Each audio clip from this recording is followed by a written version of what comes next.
की तैयारी में इसकी क्लियर करना है। एग्जाम तो दूंगा लेकिन हार नहीं मानूंगा जब तक।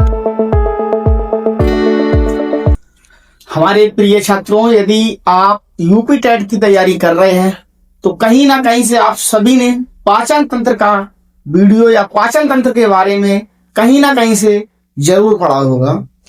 तो आज की इस क्लास में आपने लोगों ने कहीं ना कहीं से जरूर यदि पढ़ा होगा तो आपको इस क्लास के माध्यम से मैं बताना चाहता हूं कि किसी भी टीचर से पढ़े हुए आपने पाचन तंत्र के बारे में इतने अच्छे से नॉलेज यदि ना ले पाई हो तो इस क्लास को देखते ही आप पाचन तंत्र के बारे में पूर्ण रूप से जान जाएंगे कि क्या पाचन तंत्र होता है। ठीक है, कैसे हम जो फूड खाते हैं वो किस प्रकार से पाचन क्रिया में जाके किस प्रकार से मल द्वार से निकलता है। तो ये दोस्तों सारी जानकारी आपको बताएंगे इस लेक्चर फर्स्ट में पाचन तंत्र। दोस्तों ईवीएस का जो कि चैप्टर 2 है हमारा, फर्स्ट चैप्टर में हम आप सभी को बहुत ही अच्छे से बता चुके हैं किसके बारे में, फूड यानी भोजन के बारे में। भोजन के बारे में हमारी 4 वीडियो हो चुकी थी, प्ले लिस्ट पर जाके देख लेना। और चारों वीडियो में आप भोजन से रिलेटेड कोई भी क्वेश्चन नहीं भूलोगे यूपी टेट के एग्जाम में। तो दोस्तों यहाँ पर आपको आज हम बताएंगे पाचन तंत्र क्या है, पाचन तंत्र किसके कार्य आता है, पाचन तंत्र किन किन अंगों से मिलकर होता है। ठीक है, पाचन किन किन अंगों से मिलकर होता है। ओके, और सभी बातें करेंगे, सभी चर्चाएं करेंगे।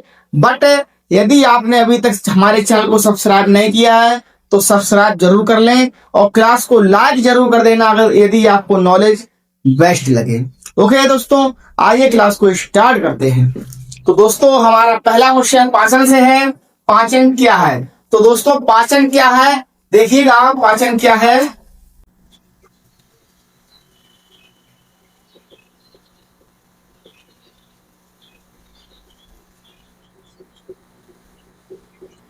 तो दोस्तों पाचन क्या है? भोजन के छोटे छोटे घटकों को में बदलना, भोजन के छोटे छोटे घटकों में बदलना पाचन कहलाता है। ओके दोस्तों, तो हम जानते हैं और क्या कहलाता है पाचन। इसको और यदि हम सरल भाषा में बोले तो क्या कहलाता है? भोजन को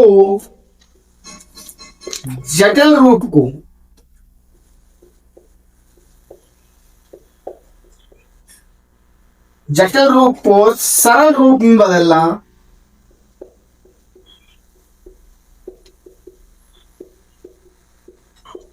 क्या कहलाता है? पाचन कहलाता है।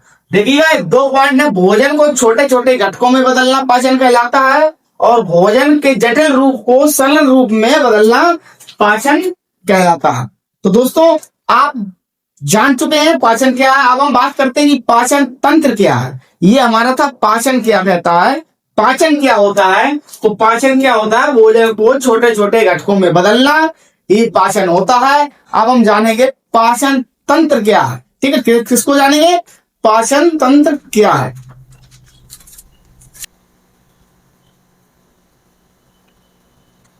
दोस्तों अब हम जानेंगे कि पाचन तंत्र क्या है। तो दोस्तों पाचन तंत्र क्या है?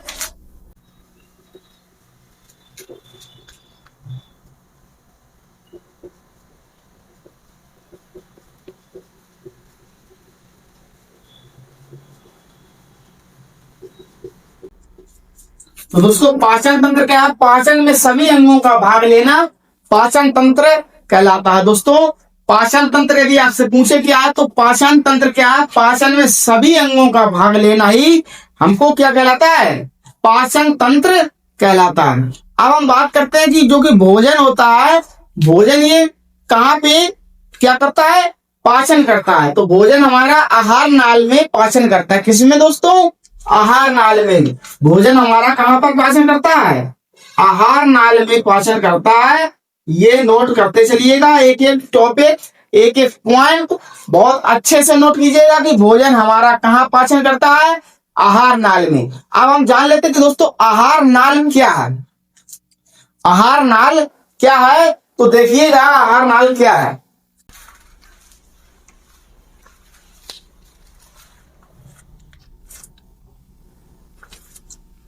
क्वेश्चन हमारा है आहार नाल क्या?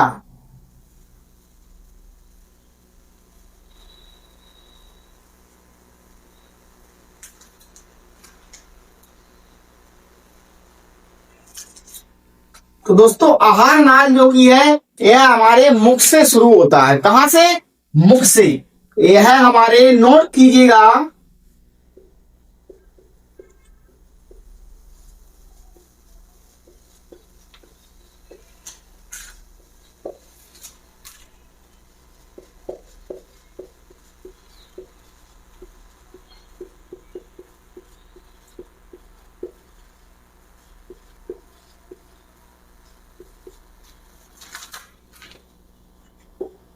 दोस्तों यह हमारे मुख से शुरू होता है और एनस यानी गुदा या मल द्वार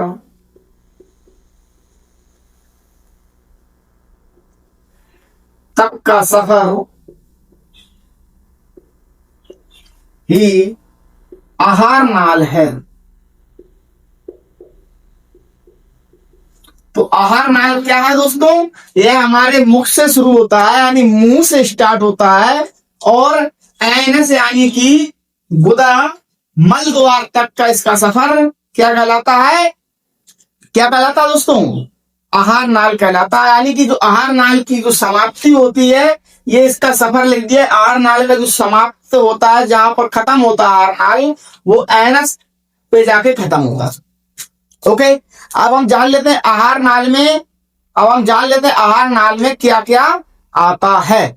तो जो हम आहार नाल के रास्ते से गुजरेंगे और एनस के रास्ते पर जाके समाप्त करेंगे, तो वहां तक पहुंचने में हमको बीच बीच में किन किन दोस्तों, किन किन मित्रों से होके गुजरना पड़ेगा, यानी कि उसके साथी कौन कौन से और हैं, किसके?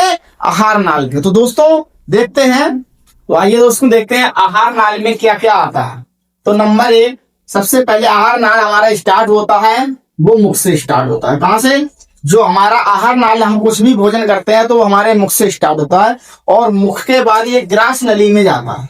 किसमें जाता है? नंबर 1 आपका मुख से स्टार्ट होता है, नंबर 2 ग्रास नली में जाता है। हमने आपको नंबर इस साइड की दर्शा रखे हैं, ठीक है। और इसके बाद ग्रास नली के बाद इसका काम होता है अमाशय में। किसमें? अमाशय में नंबर 3 में जाता है जो आपका भोजन है। नंबर 1 मुख, ग्रास नली, अमाशय। अमाशय अपना कार्य करने के बाद ये भेजता है यकृत में और यकृत के कार्य हो जाने के बाद जाता है छोटी आंत में। छोटी आंत से फिर जाएगा ये बड़ी आंत में। बड़ी आंत का जब पूरा काम हो जाएगा तो इसके बाद ये निकल जाएगा आपका मल द्वार के रास्ते से बाहर। ओके, तो आज का टॉपिक हम यही समाप्त करते हैं क्योंकि हमारी कुछ तबीयत भी ठीक नहीं है और इतना ही आप आज नोट कर लीजिएगा। बहुत ही कम समय में क्लास हमने ये ले पाई है। अगली बार कोशिश करेंगे जब सही होके आ जाएंगे। थोड़ा स्वास्थ्य अच्छा नहीं लग रहा है, तो कल की क्लास में हम आपसे मिलेंगे और पाचन से यहीं से आगे की तरफ स्टार्ट करेंगे। यहाँ तक का समापन हम कर चुके होंगे। आहार नाल में क्या क्या होता है ये आप इतना नोट कीजिएगा। जय हिंद, जय भारत।